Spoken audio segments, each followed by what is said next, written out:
Hi there, you guys, and welcome back to SA Social Media News, where we get to bring you the hottest, hip, and happening entertainment news. Please do not forget to like, share, and subscribe if you haven't done so. The case of the late soccer star Senzo murder is currently back in the spotlight as the trial is currently underway. Now, an old video of singer khumalo's interview with the ENCA has resurfaced, you guys.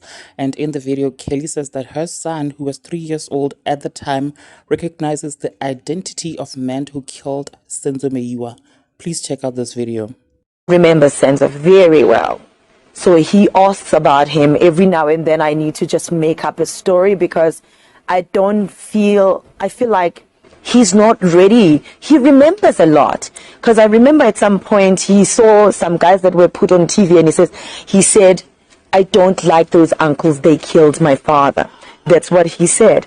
And which was very sad for me to experience because my son was there and he remembers the type of people, what they looked like. So that memory stayed with him till today. And what do you make of course, you can't speak too much about the police investigation. I understand that it is still Which an is ongoing. taking too long. Yes, it's still an ongoing case.